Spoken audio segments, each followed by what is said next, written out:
का गांव कैसे बाहर निकलेगा।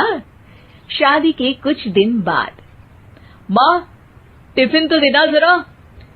बेटा अब तो स्कूल नहीं ऑफिस जाता है, माँ से नहीं अपनी बीवी से टिफिन मांगा कर। ओके माँ। सुनीता टिफिन ले आओ। जी लो टिफिन, इसके अंदर पिस्ता डाल दिया है। पिस्ता? पिस्ता क्यों? सास जी ने बोला था ना कि आपको पिस्ता बहुत पसंद है। ओहो, मैंने पिस्ता नहीं पास्ता बोला था, पास्ता। पास्ता? कहीं होता है पास्ता? अरे बेटी तू रहने दे, मैं बना दूंगी। अच्छा किया कि पाव भाजी बनाने का नहीं बोला, वरना किसी के पाव बना देती है। सुनीता को बुरा लगता है, लेकिन उसकी नादान हरकतें कम नहीं होती। ऐसे ही एक दिन, अरे तुमने ये क्या लगाया है? अरे आप वो फूस फूस करके लगाते हैं ना, वही। डियो? का दियो? किसको दियो? अरे वही ना जिससे खुशबू आती है। हाँ हाँ सही पकड़े हैं। अच्छा लेकर तो आना। कौन सा डियो लगाया तुमने? अभी लेकर आते हैं जी। संदीप की बात मानकर सुनीता अंदर से खुशबू वाला फुसफुस लेकर आती है। ओएमजी। ओएमजी मतलब ओ माय गणेश ना। अरे ओएमजी छोड़ो, और ये खुशबू वाला फुसफुस की बात कर रही थी तुम? हाँ इसी की, फिर से सही पकड़े हैं। अरे देवी, लेकिन आप सही नहीं पकड़े हैं, ये डियो नहीं है। डियो नहीं है तो क्या लियो है? अरे ये रूम फ्रेशनर है, जिसको कमरे में छिड़कते हैं, खुद पर नहीं। कोई बात नहीं, माँ कहती थी आत्मा किराएदार है, शरीर एक किराए का कर्म। हम शरीर पे ये डाल लिए तो क्या फर्क पड़ जाएगा। अरे बहू, ओ बहू, मेरे लिए फल तो ले आ, फिर मैं बाजार जाऊंगी। सुनीता अपनी सास के लिए फल लेकर आती है। अरे बेटा, पपीता, तरबूज और सेब फल ऐसे कैसे खा लूं? काट कर तो ले आ। माँ जी, मेरे गांव में तो खेत से उठा के सीधा खा लेते हैं। अरे ये तेरा गांव नहीं है ना। अरे संदीप, तू ही कुछ समझा देना इसको बेटा। मैं कैसे समझाऊं माँ, ये तो माइक्रोवेव को भी भट्टी बोलती है। कल मैंने बोला हाय कैसी हो, तो बोलती है किसी को हाय नहीं लगानी चाहिए। अरे सुनीता, तेरा क्या होगा?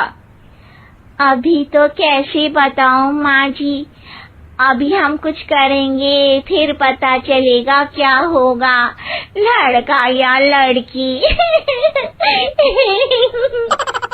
हे भगवान, कहाँ से आ गई ये? रामपुर से जी, आप ही तो लेकर आए थे मुझे। अरे मुझे माफ कर दो।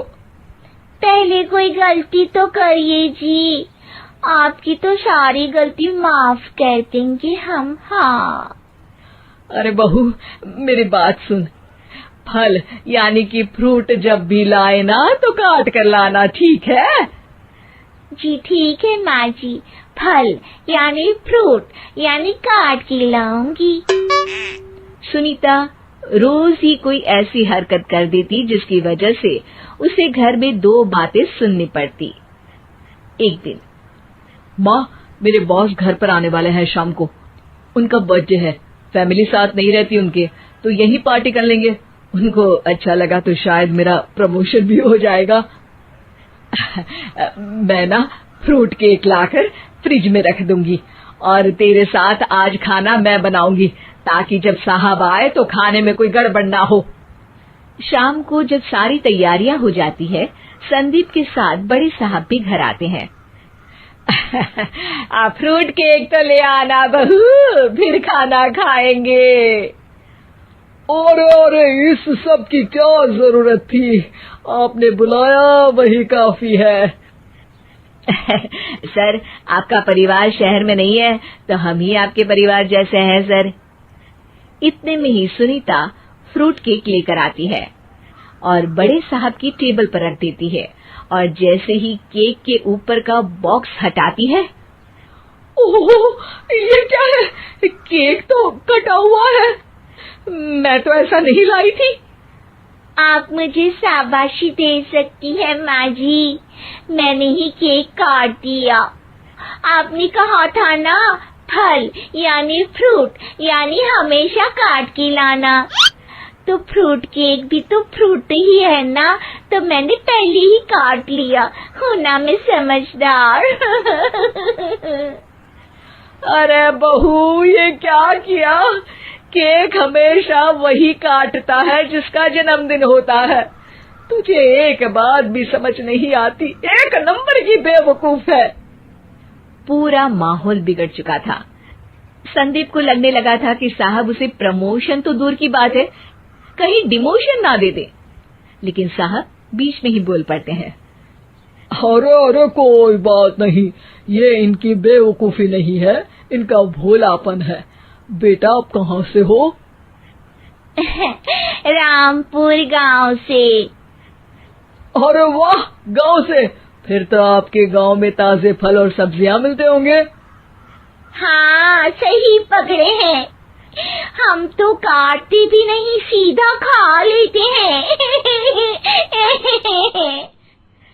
मैं ना एक बार तुम्हारे गांव घूमने जरूर चलूंगा। क्यों संदीप, ले चलोगे ना? मुझे गांव घूमना बहुत पसंद है। बस फिर क्या था, संदीप और सास दोनों खुश हो गए, क्योंकि साहब को सुनीता ने गांव की बात करके खुश कर दिया था। अब संदीप का प्रमोशन पक्का था। शिक्षा, कभी भी किसी भी गलती पर घबराना नहीं चाहिए। हो सकता है कि उस गलती की वजह से आगे बड़ा फायदा हो जाए।